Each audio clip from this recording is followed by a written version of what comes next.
Tercera pregunta que yo quiero que conversemos un rato es acerca de cuál es la moral que ustedes tienen y cuál es la ética que ustedes tienen y que ustedes están enseñando.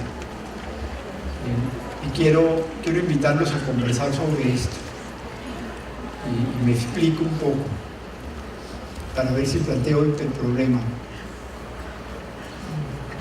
Ustedes habrán visto que los mandamientos de la ley de Dios y los mandamientos de la Santa Madre Iglesia en los jóvenes,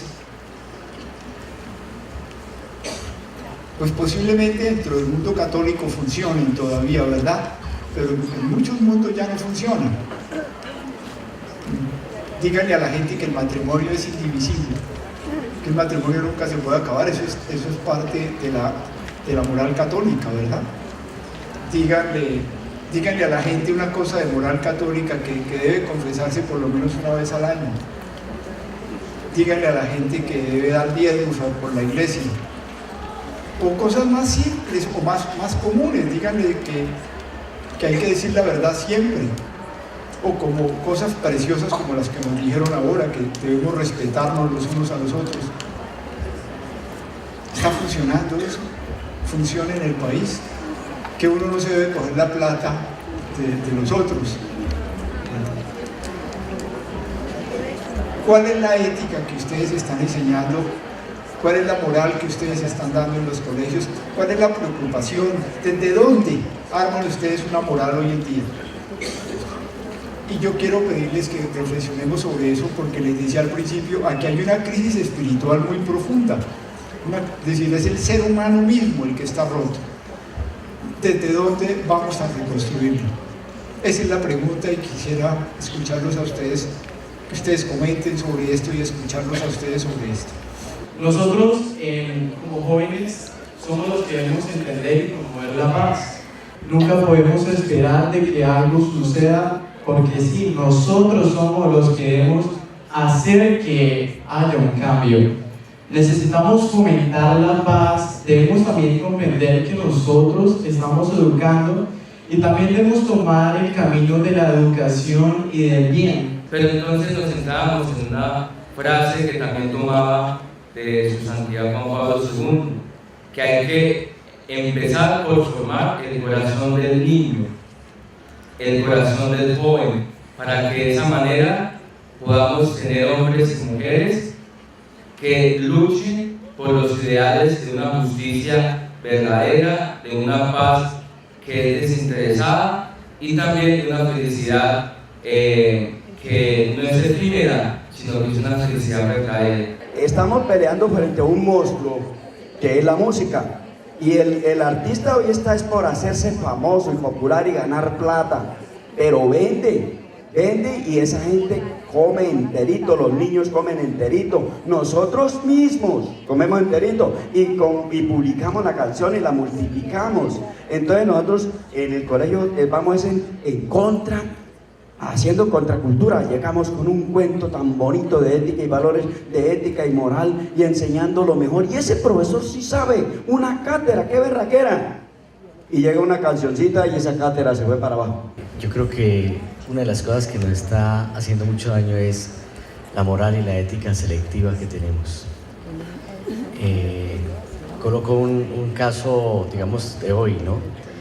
Hace años, tal vez meses, mucha gente se dolía por las redes sociales cuando lamentablemente mataban a algún soldado, algún policía, y esto tenía que ver pues con la acción guerrillera.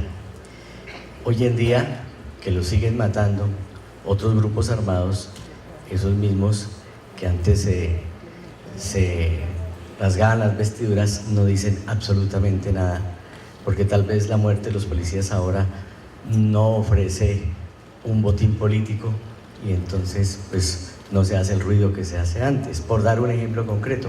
Entonces vivimos en una sociedad donde la moral y la ética es selectiva.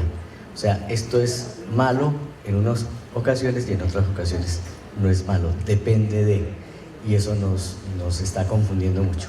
Intervenciones muy buenas, la de los jóvenes que nos invitan a que la cosa es con cada uno de nosotros la referencia a trabajar el corazón de los niños y esta llamada a que seamos coherentes, consistentes, y que esto lo pongamos en decisiones sobre cosas concretas, el caso de la canción. Una reflexión que posiblemente va a ser la última reflexión, porque a las 10:30 pasamos a otra, así que voy a incorporar en esta reflexión los 2 puntos que nos quedan de reflexión por delante. Entre otras, me parece interesantísima la riqueza que hay aquí de contenidos y de capacidad de ver con profundidad los asuntos.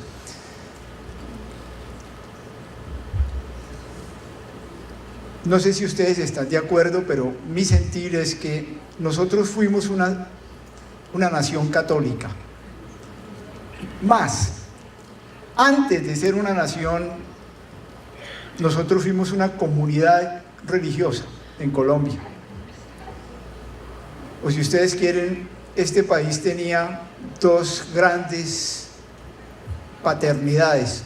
Una mamá que era la Iglesia Católica, que era la madre de todos, y un papá ausente, que era el Estado. Pero aquí, pues todos eran católicos, todo el mundo era bautizado. A los indígenas se los forzó a bautizarlos, pero bueno, todos eran bautizados. Y en ese escenario había una moral perfectamente definida y una ética perfectamente definida. Ustedes saben, para que nos entendamos, la ética es como el mecanismo de control desde donde uno mira los valores y de donde uno ve si está siendo coherente con los valores. Y los valores son ya la verdad, el respeto al otro, la justicia. Nosotros teníamos una ética básica que se le enseñaban a los niños en la catequesis, a todas partes. Mijito, pórtese bien porque Dios siempre lo está viendo. Lo está viendo cuando usted esté en los negocios, y cuando usted esté en el escenario público, y cuando usted esté en la cátedra, y lo está viendo cuando está solo. Siempre Dios lo está viendo, así que pórtese bien. Ser el control ético, ¿verdad? De arriba.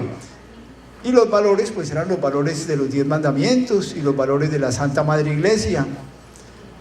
No quiere decir que todos cumpliéramos eso, de lejos que no, y había mucha hipocresía, como siempre, somos seres humanos iguales siempre en eso, pero se sabía cuáles era el control ético y cuáles eran los valores. Todo el mundo sabía eso, y entonces sabía usted que si cumplía todos los mandamientos y todas las cosas, podía llegar a ser muy virtuoso y a ser santo, o si no, se podía ir para el infierno, y a uno sí le daba mucho miedo de irse al infierno. Ese era el contexto. ¿Por qué traigo eso? Eso se acabó en Colombia. Lo traigo para eso. Hacia los años 50, cuando el país comenzó a entrar en el proceso de globalización, de mundialización, cuando por una parte entraron todos los valores seculares, que es lo que corre hoy en las redes, pero también entraron las otras expresiones del cristianismo y de la religión. Esa totalidad ética y moral católica desapareció. Me explico. Quedó viva en el colegio católico, en la escuela católica, en la parroquia católica, claro, allí quedó, en la familia católica, pero ya no servía como norma de un país, de una sociedad entera. Ya no servía como ética, fundamento ético, que Dios nos está viendo a todos todo el tiempo, y que eso funcione en todas las personas en Colombia. Ya no. ¿Me comprenden lo que les quiero decir?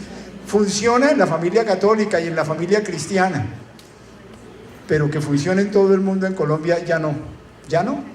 Y ya usted no le puede imponer a una sociedad que es secular, que es una sociedad pluralista, el que todos tienen que cumplir la moral católica o la moral cristiana. Usted no puede imponer que el matrimonio es indisoluble a todo el mundo. Usted no puede imponer, por ejemplo, en el radicalismo católico, que todo el mundo tiene que usar condón. ¿Me comprenden? Les quiero poner este tipo de cosas para que nos entendamos.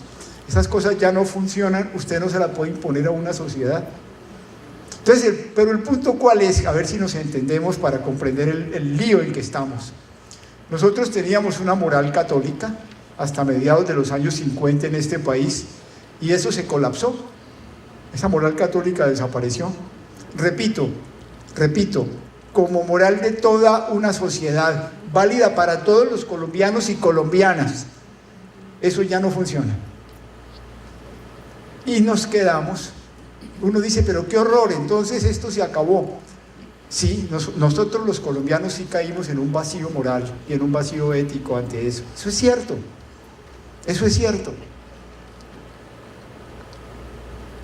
Pero ¿saben? Lo grave del problema es que nosotros nunca nos tomamos el cuidado de construir juntos como ciudadanos y ciudadanas una ética pública, una moral civil que valiera para todo el mundo, independientemente de si usted es católico o cristiano o protestante o musulmán o ateo o agnóstico, pero aquí hay unas cosas en este país que las vamos a cumplir entre todos, porque en este país se acaba.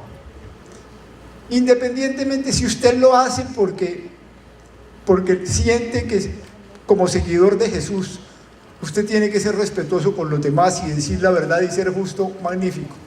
Si usted lo hace porque usted es ateo, pero usted es apasionado por el ser humano, magnífico. Pero todos lo vamos a hacer. Todos lo vamos a hacer. Todos vamos a decir la verdad, vamos a decirnos la verdad, vamos a ser respetuosos con lo otro, vamos a ser leales en las relaciones humanas. Pongamos unos valores y cumplámoslo todos. Eso nunca lo hicimos. Muchos países en el mundo, pues la inmensa mayoría del mundo, no pasó por donde pasamos los colombianos. Construyeron con muchas dificultades una ética civil. Eso es duro. Eso es estos debates que nos faltan entre nosotros. ¿Me comprenden? Pero finalmente la conquistaron. Y por eso, miren el problema donde aparece para nosotros tremendamente cuando nosotros nos damos cuenta que nos matamos y nos matamos en la forma como lo hacemos. La crisis de los años 50, con la violencia entre nosotros, tan contradictoria, ya no funcionaba entre nosotros la moral católica. Es que un país puede comenzar a mentirse, un país puede comenzar a corromperse, un país puede comenzar a ser injusto, pero cuando ya la vida humana se comienza a desbaratar entre nosotros y la sociedad no reacciona, y esto se profundiza y luego nos vamos a una guerra de 52 años y la sociedad no reacciona, por supuesto, ahí hay un vacío moral profundísimo. ¿Qué nos sorprende? Que los jueces se hayan corrompido y que los políticos sean corruptos, si es que el país se precipitó en un vacío profundísimo de tipo moral y ético. Y por eso yo les preguntaba, ¿están ustedes construyendo algo? Por eso nos pasa lo de la canción. ¿Dónde estamos parados? ¿Somos conscientes de cuáles son las cosas que nos hacen crecer a nosotros como seres humanos y hacen crecer a nuestras familias y nos hacen más grandes como seres humanos, más compasivos, más misericordiosos, más justos, más veraces, más generosos? ¿Somos conscientes? Y somos conscientes de cuáles son las cosas que nos destruyen, que nos quitan la libertad, que nos oscurecen, que nos llevan hasta destruirnos la vida y no nos importa. ¿Qué pasó? Este es el punto profundo que a mí me parece que es tan importante que construyamos. Y aquí vale la pena, al mundo le pasó algo así, recordarnos de esto. Cuando después de la Segunda Guerra Mundial, Naciones Unidas estaba empezando, y llamaron a París, Naciones Unidas incipiente, empezando, a un conjunto de sabios y de políticos y de pensadores del mundo entero para tratar de construir una ética y una moral que valiera para todo el mundo, para no volver a tener ese hecatombe de la Segunda Guerra Mundial, 60 millones de civiles asesinados, muertos, y no se podían poner de acuerdo estos doctores en París, porque había muchos puntos de vista. ¿De dónde arrancamos una ética? Había ateos, había comunistas, había católicos, había luteranos, había calvinistas, había musulmanes, había budistas. ¿Cómo nos ponemos de acuerdo? Hasta que un un filósofo, Jacques Maritain, puso sobre la mesa una frase que los recogió a todos, y la frase decía: todos los seres humanos tienen igual dignidad. Esa fue la frase. Por eso la referencia que nos hicieron aquí a la dignidad, una de las hijas de Jesús, me pareció muy bella. Todos los seres humanos tienen igual dignidad. Sobre esa frase se construyeron todos los convenios de derechos humanos. Y yo quiero invitarlos a que, qué bueno que nosotros tratáramos de construir en Colombia una ética, la ética basada en ese criterio de dignidad y los valores que la dignidad humana nos exige para ser consistentes con nuestra propia dignidad, y que lo aprendiéramos a hacer positivamente, porque esto hay que empezarlo, por supuesto, a hacer desde como decía nuestro amigo seminarista, desde el corazón de los niños. Esto hay que construirlo desde las familias, desde el niño pequeño, y a partir de ahí en la escuela hay que hacerlo con una gran claridad, porque esto no se construye ya en la universidad, esto está demasiado lejos, o en el bachillerato está demasiado lejos, hay que arrancarlo desde la familia misma. Pero como se construye la dignidad, que se construye es invitando a crecer como ser humano, no castigando a la persona porque cometió un error, no penalizándola, sino hacerle al niño comprender que si tú eres generoso con tu amiguito, no le quieres prestar la bicicleta y estás bravo con él porque es que el amiguito no me prestó ayer el balón, y que tú le puedas explicar, es que tú creces como ser humano si eres generoso, si compartes con el que te está pidiendo una ayuda, y le ayudas al niño a comprender que él es más feliz si él es compasivo con los niños que están cerca de él y que están sufriendo, pero que no lo haga por sacrificio, si ustedes quieren, sino para ser más plenamente el ser humano que el niño puede llegar a ser, con una actitud positiva de acrecentar el sentimiento de la dignidad, celebrar la dignidad humana, hacerla más profunda. Y esto es una cosa muy honda, créanme, porque nosotros la dignidad no se la debemos a nadie. La dignidad no se la debes, para ser aquí claro, pues no se la deben ni al presidente Uribe, ni al presidente Santos, ni a las FARC, ni al ELN, ni a los artistas que oímos. La dignidad no se la debemos a nadie. Tampoco se la deben a tener títulos, es que yo tengo un doctorado, no es que yo tengo un magíster. No tiene nada que ver con eso. Ni se la debe a los puestos que ustedes consigan. La dignidad la tenemos simplemente por ser seres humanos. Eso es la grandeza. Y nosotros, los cristianos, los que tenemos nuestra herencia de fe, la sabemos porque cada uno de nosotros es objeto de un amor infinito de Dios, de una fascinación de Dios por cada uno de nosotros para siempre. Por eso tenemos la vida. Allí está la fuerza de nuestra dignidad, pero sabemos verla en el que se considera ateo o agnóstico. ¿Qué importa eso? Lo importante es que tiene la grandeza de ser un ser humano. Qué bueno que pudiéramos construir desde allí una ética basada en la dignidad y una moral de valores que vamos a proteger todos. Y por eso quisiera invitarlos, miren, el Papa es cuidadosísimo en eso, es cuidadosísimo. El Papa es muy respetuoso de las otras creencias, muy respetuoso, incluso de los ateos. Allá hay un ser humano y el ser humano se lo respeta.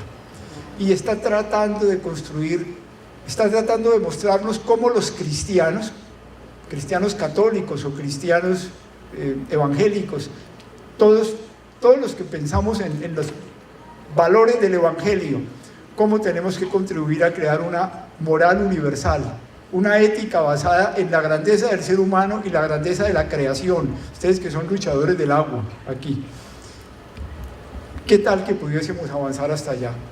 Y que comprendiéramos que cuando estamos haciendo nuestras celebraciones religiosas y nuestras clases de catecismo, pongamos a los muchachos en las cosas que ustedes tienen que proteger en esta sociedad, justamente porque están inspirados en los valores del Evangelio. Ahora, al principio nosotros empecé esta conversación pidiéndole que conversáramos sobre la presencia del dolor y de las víctimas. El Papa nos lo mostró, Y es que esto tiene mucho que ver con la construcción de una ética, mucho con la construcción de una ética.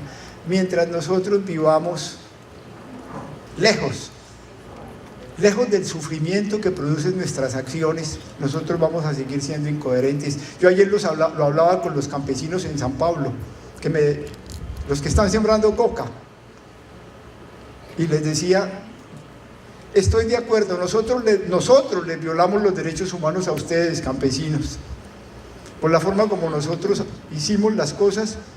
Ustedes, los campesinos, se quedaron sin tierra, se quedaron sin carreteras, se quedaron sin tecnología, se quedaron sin crédito y terminaron sembrando coca para poder sobrevivir.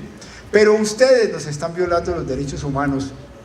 La coca que ustedes producen, ustedes no se dan cuenta, está destruyendo a los niños en los barrios de Bucaramanga y en los barrios de Barrancabermeja y en Cali.